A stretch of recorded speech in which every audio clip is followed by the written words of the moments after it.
नमस्कार सभी श्रोताओं को, प्रेक्षकों को श्रीलंका की तरफ से नमस्कार। मैं प्रोफेसर उपल रंजीत श्रीलंका के कैलेंडर विश्वविद्यालय के वरिष्ठ प्रोफेसर के रूप में आज यहाँ प्रस्तुत हैं। विश्व रंग श्रीलंका 2020 भोपाल के रविंद्रनाथ टैगोर विश्वविद्यालय के तत्वाधान में आयोजित विश्व रंग साहित्य कला महोत्सव के उपलक्ष्य में आज हम आपके सामने आ रहे हैं।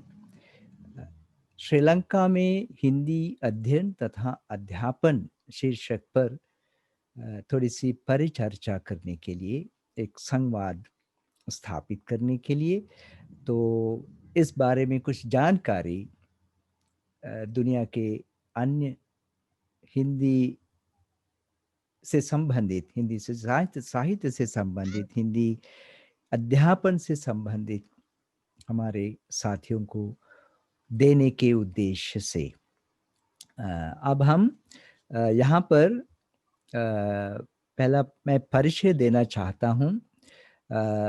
यहाँ आज उपस्थित हैं श्री जयवर्धनपुर विश्वविद्यालय के भाषा तथा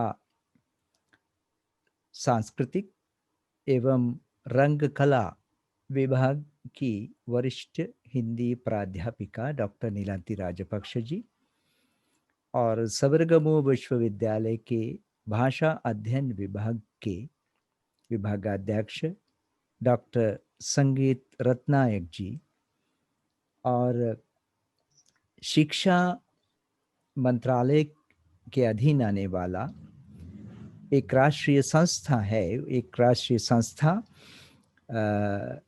राष्ट्रीय भाषा शिक्षण तथा प्रशिक्षण संस्थान से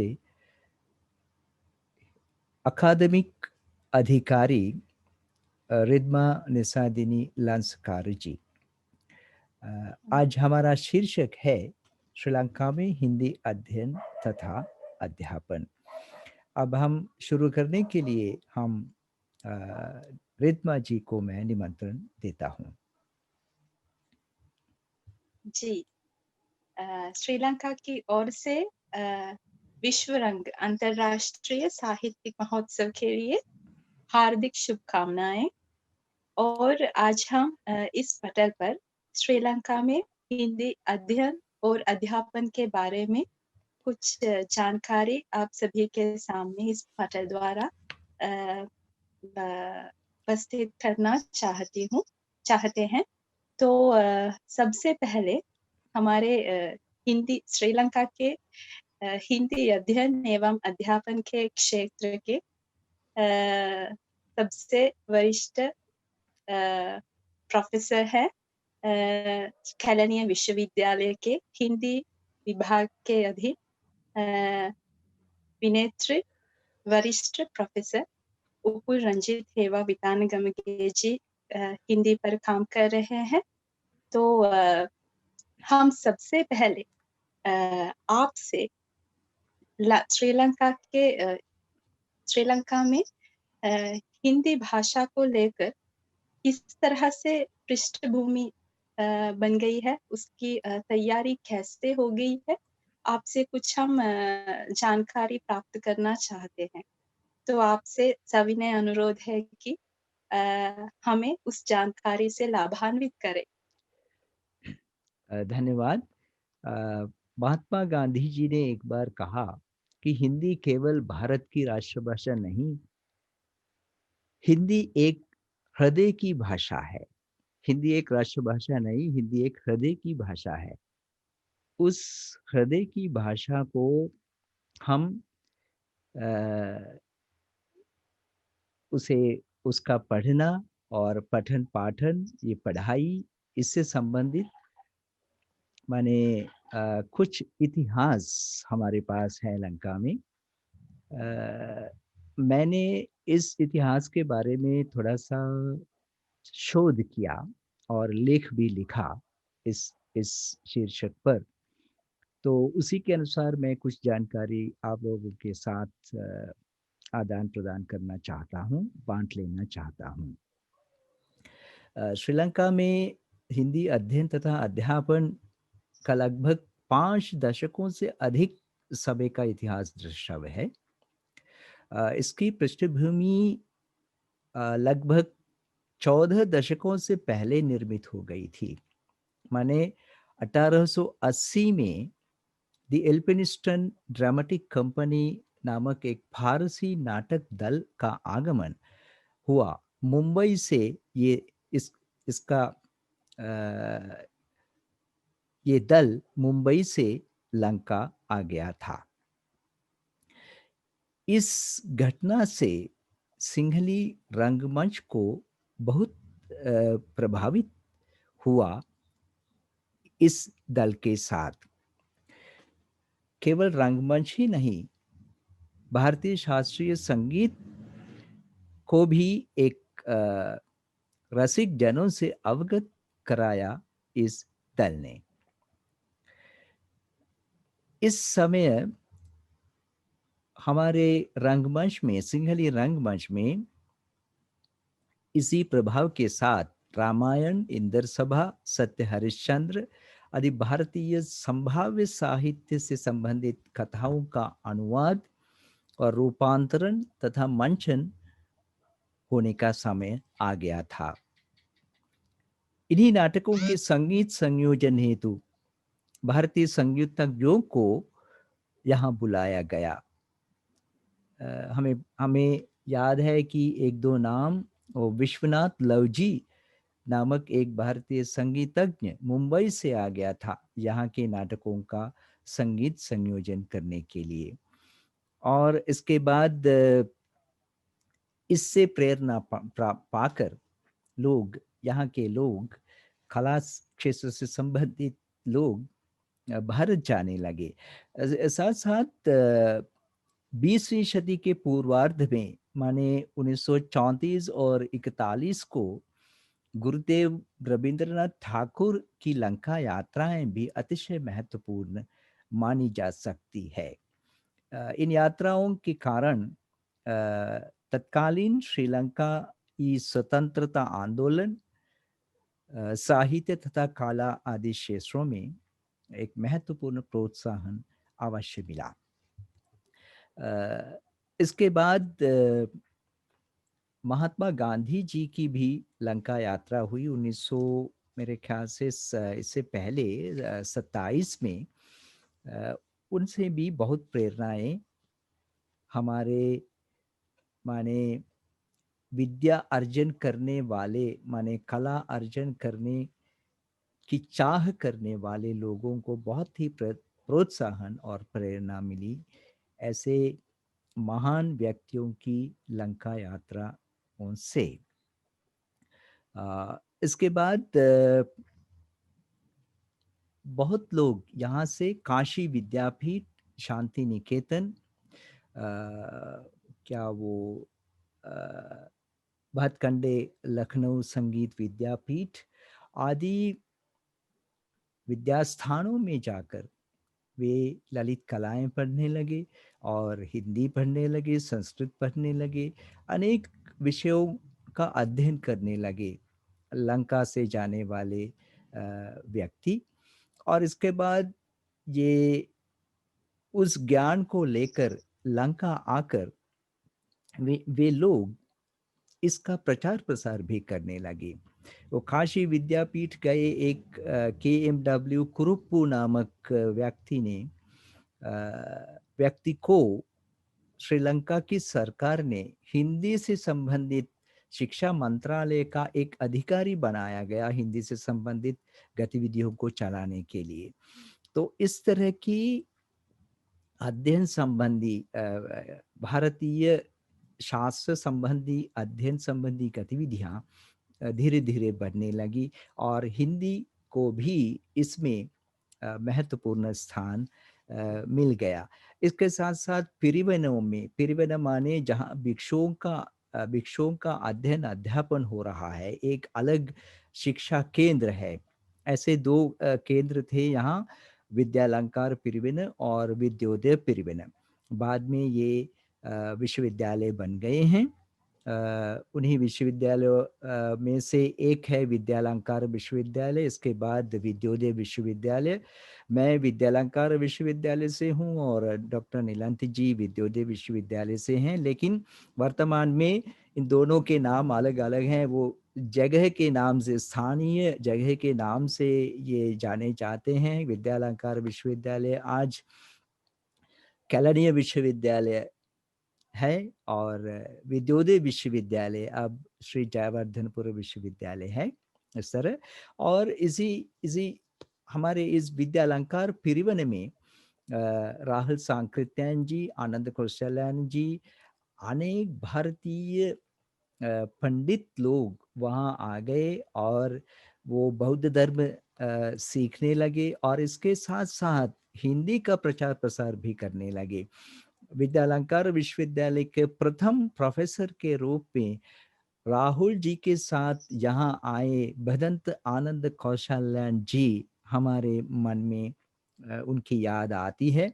वे हमारे हिंदी विभाग के प्रथम प्रोफेसर रहे। मेरे विश्वविद्यालय का वो हिंदी विभाग जो है वो है लंका में विश्वविद्यालय पद्धति में केवल हिंदी के लिए ही स्थापित किया गया पूरा का पूरा विभाग हमारे पास है। और विद्योदय विश्वविद्यालय में हिंदी एक जयवर्धनपुर विश्वविद्यालय में हिंदी एक भाषा के रूप में पढ़ाई जाती है दूसरे भाषा विभाग में, और सबरगमो विश्वविद्यालय में भी हिंदी एक भाषा के रूप में पढ़ाई जाती है। और हाल में सरकार के साथ वो शिक्षा मंत्रालय के अधीन भी ये काम हो रहा है। तो इसी तरह वो इसका इतिहास चला आ गया और साथ साथ हमारे केलनिया विश्वविद्यालय में हिंदी से संबंधित माने एक पुनरुदय, माने एक नया उत्थान किया हमारी गुरुजी प्रोफेसर इंदिरा, दिवंगत प्रोफेसर इंदिरा दसनायक जी ने। उनके साथ साथ वरिष्ठ प्रवक्ता रविलाल विमल धर्म बीच जी थे। ये दोनों लखनऊ विश्वविद्यालय से बीए, एमए, पीएचडी की उपाधियां प्राप्त की थी। तो हमारे यहाँ की हिंदी की विरासत ये लखनऊ हिंदी से मिली है हमें। अभी अभी भी ये तो सौभाग्य की बात है। तो लखनऊ की विरासत हमें मिल गई है हिंदी से संबंधित। और इसके साथ साथ अ, अनेक गतिविधियां अब चल रही है। अगर अब हम तो केवल अभी अभी तक मैं ही बात कर रहा था। मैं आप श्री जयवर्धनपुर विश्वविद्यालय में हिंदी से संबंधित जो गतिविधियां हो रही हैं उसके बारे में कुछ सुने हम डॉक्टर नीलांति राजपक्ष जी से। नमस्कार सभी को। अ, हमारे विश्वविद्यालय में यानी श्री जयवर्धनपुर विश्वविद्यालय में भाषा भाषा अध्ययन और रंग कला, भाषा अध्ययन, भाषा सांस्कृतिक और रंग कला विभाग के अधीन हिंदी पढ़ाई जाती है। कहा जाता है कि गलगिद्र प्रज्ञानंद बंते जी के द्वारा शिक्षा प्रशिक्षा का आरंभ किया है हमारे यूनिवर्सिटी में। और वरिष्ठ व्याख्याता करुणारत्न हेट्टियारच जी ने बहुत योगदान दिया है। इसके साथ साथ प्रोफेसर भंडार मेनके विजयतुंग जी ने विशेष वेदी उपाधि पाठ्यक्रम के लिए हिंदी पढ़ाने का कार्य आरंभ किया है। और इसके अलावा बाह्य उपाधि के लिए भी हिंदी हमारे यूनिवर्सिटी में पढ़ाई जाती है और स्नातकोत्तर उपाधि अध्ययन संकाय के द्वारा एमफिल और पीएचडी की उपाधि प्राप्त कर सकती है। अच्छा, तो उसके साथ साथ साहित्य से संबंधित गतिविधियां भी चलती रहती हैं मेरे ख्याल से। किताबें वगैरह छपी जाती हैं और छात्रों के बीच अनेक सांस्कृतिक कार्यक्रम भी संपन्न होते हैं आपके विश्वविद्यालय में। हम भी बार बार वहाँ जाके उन्हीं कार्यों में हम भाग लेते हैं। अब हम मेरा ध्यान मैं देना चाहता हूँ सबरगमु विश्वविद्यालय की तरफ। डॉक्टर संगीत रत्नायक जी, जिन्होंने महात्मा गांधी अंतर्राष्ट्रीय विश्वविद्यालय वर्धा से अपनी पीएचडी उपाधि ले ली। अब हम उनसे ही सुनेंगे वहाँ की गतिविधियां क्या क्या हैं हिंदी से संबंधित। उनको नमस्कार। अभी मैं सबरगम विश्वविद्यालय के भाषा अध्ययन विभाग का अध्यक्ष हूँ और हिंदी का वरिष्ठ अध्यापक भी। और मेरे आने से पहले यहाँ हिंदी थी और अच्छा। हिंदी का श्री गणेश हुआ प्रियंका वीरशेखर जी से। अच्छा। जिनको हिंदी की जानकारी डिप्लोमा तक थी। अच्छा। लेकिन उनके साहस से यहाँ हिंदी का अध्यापन शुरू हुआ। अच्छा। और उसके बाद अनुषा सलोत्रा जी का योगदान मिला और उन्हें भी कोलंबो आना पड़ा और तब मुझे बुलाया गया है यहाँ पढ़ने के लिए और पढ़ाने के लिए मुझे बुलाया गया। और तब लगभग 2003 में मेरा आगमन हुआ सबरगम विश्वविद्यालय में। और 2003 तो से एक बात, वो अनुषा नहीं, वो निरोशा साल्वतुर होना चाहिए मेरे ख्याल से। ठीक है ठीक है ठीक है। निरोशा साल्वतुर जी का योगदान मिला जी। और उसके बाद मुझे बुलाया गया 2003 में। 3 में। अच्छा। उस समय केवल मैं अकेला था, मुझे पूरा कार्यक्रम चलाना पड़ा अकेले में और धीरे धीरे उसका विकास किया। अब 3 स्थायी अध्यापक हैं हमारे साथ। संगीत जी मैं बाधा डालता हूँ, आप थोड़ा सा आगे आइए, आपकी आवाज कम आती रहती है। हाँ ठीक है। हाँ अच्छा ठीक ठीक, आगे सुनाइए। अभी पहले मुझे अकेला पढ़ाना पड़ा पूरा पाठ्यक्रम और उसके बाद धीरे धीरे विकास किया और अभी स्थायी रूप में 3 अध्यापक हैं मेरे साथ। अच्छा। और ब्राजील नागरिकता और मदारा भी है हमारे साथ। अच्छा। और 3 स्थायी अध्यापक हैं और हमें सौभाग्य मिला हमारे वरिष्ठ अध्यापक मुकुल जी का योगदान लेने के लिए भी और छात्रों को उनसे लाभान्वित करने के लिए भी सौभाग्य मिला। पहले तो एक विषय के रूप में हिंदी का अध्यापन हुआ। यहाँ अभी विशेषवेदी उपाधि पाठ्यक्रम शुरू हुआ। साथ ही साथ पीएचडी के बाद मुझे सौभाग्य मिला अभी एमफिल के लिए छात्रों को यहाँ अध्यापन करने के लिए, दिलाने के लिए। अभी हम केवल विशेषवेदी उपाधि ही नहीं, हम एमफिल और आगे पीएचडी तक शिक्षा देने में तैयार हैं। और अभी हमारे छात्र लगभग 100 के आसपास हैं। अच्छा। कुल मिलाकर हिंदी पढ़ने वाले छात्र। अच्छा। और हमारे साथ केंद्रीय हिंदी संस्थान के पाठ्यक्रम के लिए छात्रवृत्ति मिलती है छात्रों को और भारतीय उच्चायोग के द्वारा वो छात्रवृत्ति दी जाती है और वो बहुत बड़ी बात है हमारे छात्रों के लिए। और उनको 1 वर्ष तक वहाँ पढ़कर उनके हिंदी की जानकारी बढ़ाने का सौभाग्य मिलता है। और प्रतिवर्ष लगभग 10 से ज़्यादा श्रीलंका के छात्रों को, छात्र छात्राओं को 1 वर्ष तक वहाँ जाकर और अपनी हिंदी की वृद्धि, हिंदी भाषा ज्ञान की वृद्धि करने का सौभाग्य मिलता है, जी, वो आपने बहुत बड़ी बात है। आपने एक दो किताबें भी लिखी है हाल में, तो उस बारे में भी कुछ सुनाएं, एक आध। मेरा विषय काव्य शास्त्र पर ज्यादा आकर्षित है, जी जी इसीलिए जी काव्य शास्त्र से संबंधित दो पुस्तकें लिखी। एक है पाठ्य पुस्तक है, एक जी। वो है रस अलंकार, हाँ, भारतीय काव्य शास्त्र सिद्धांत के रस अलंकार, ध्वनि और वक्रोक्ति से संबंधित यही यही पाठ्य यही है। पुस्तक है।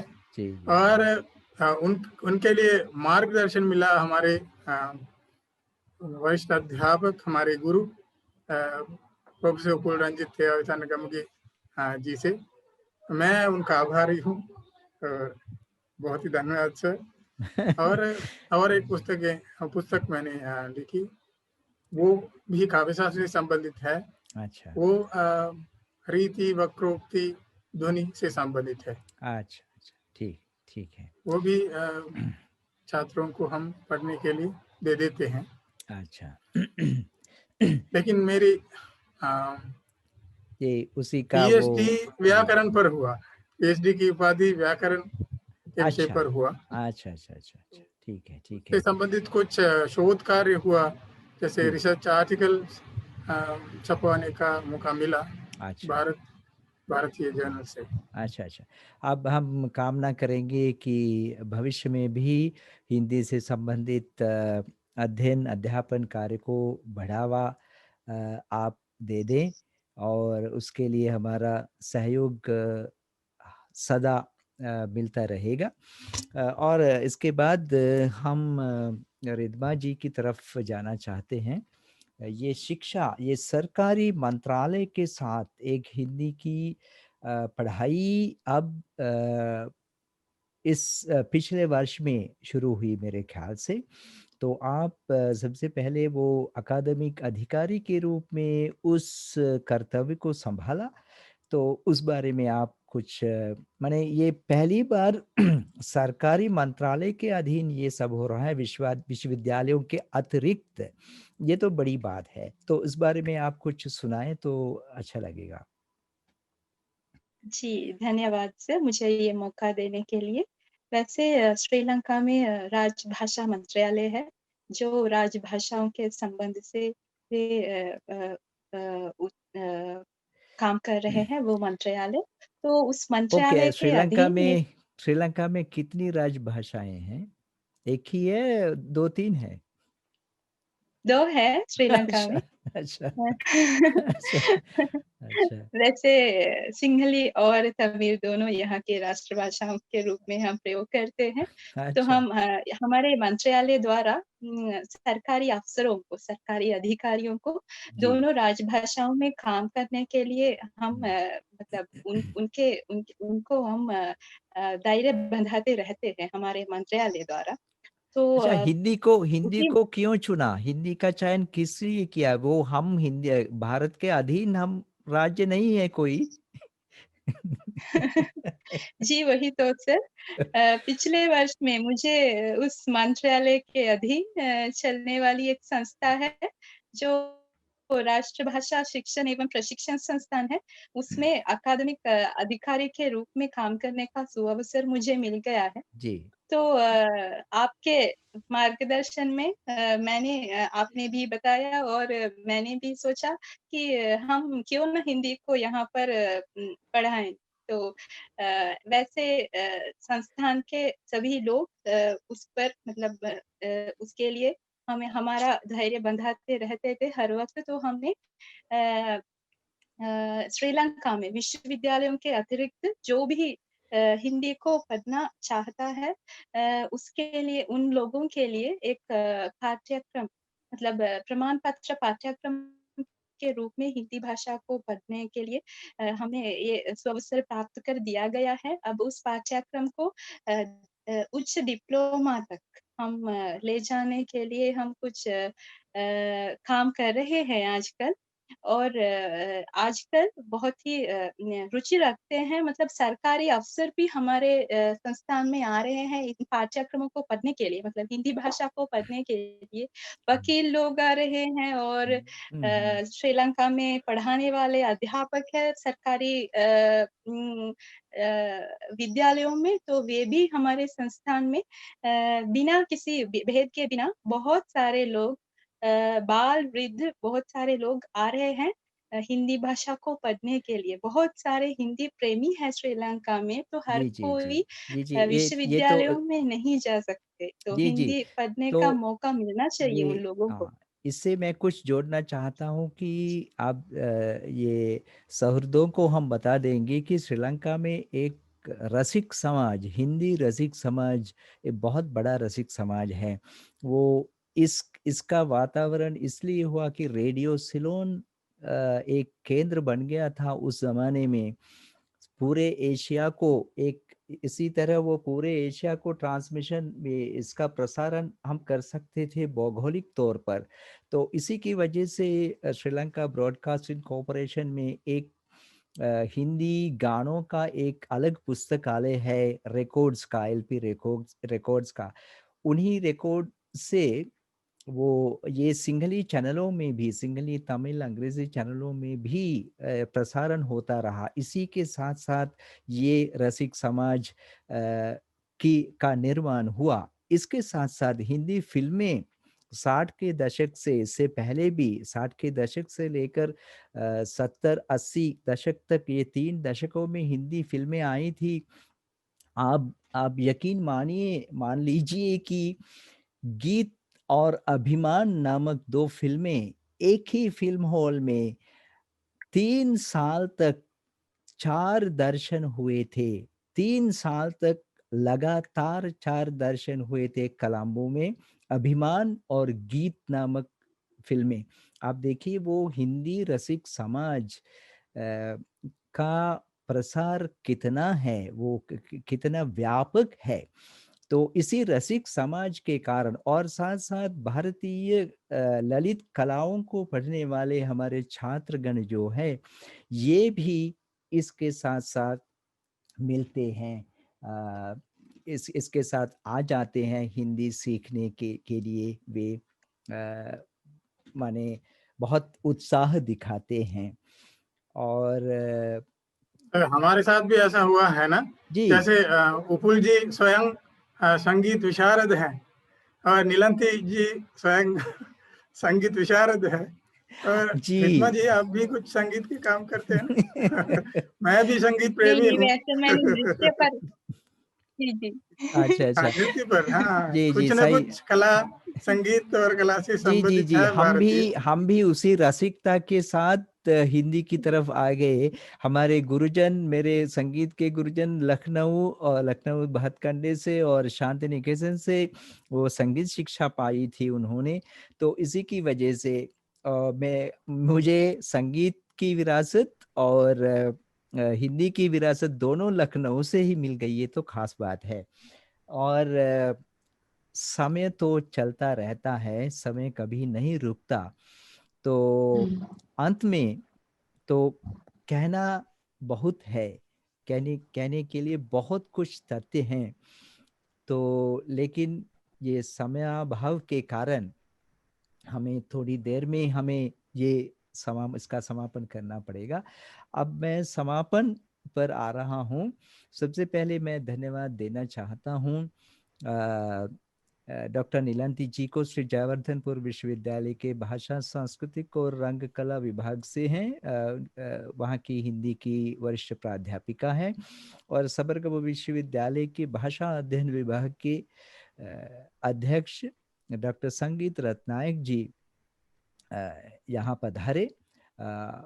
हम उनका भी धन्यवाद देना चाहते हैं। और रिद्मा धन्यवाद जी, सर मुझे आमंत्रित करने के लिए। नहीं नहीं जी, रिद्मा जी भी शिक्षा मंत्रालय की तरफ से आज इस पटल पर आ गए।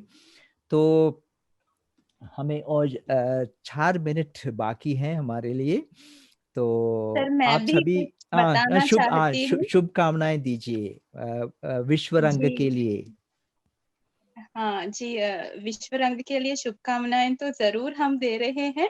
और ये भी मतलब इसका भी उल्लेख करना चाहिए कि हमारे वरिष्ठ प्रोफेसर उपुल रंजित हेवावितानगमगे जी भी आजकल यहाँ के हिंदी साहित्य को आगे बढ़ाने के लिए मतलब अनुवाद अनुवाद कार्य पर बहुत काम कर रहे हैं वे।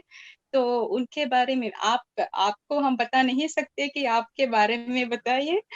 तो मैं थोड़ा बताना चाहती हूँ। मेरे ख्याल से 22 नहीं तो 23 किताबों का अनुवाद हुआ हो गया है यहाँ पे, मतलब हिंदी से सिंहली में उनका अनुवाद हो गया। में रचित मतलब का रचनाओं को पढ़ रहे हैं यहाँ के बहुत सारे लोग। कमलेश्वर और महाश्वेता देवी सभी की और पहचान एक इन्होंने ही श्रीलंका हिंदी में और एक कराई है। हिंदी में भी जी मैंने अनुवाद किया, सिंहली बौद्ध धर्म से संबंधित एक ग्रंथ का जी अनुवाद मैंने किया पिछले वर्ष।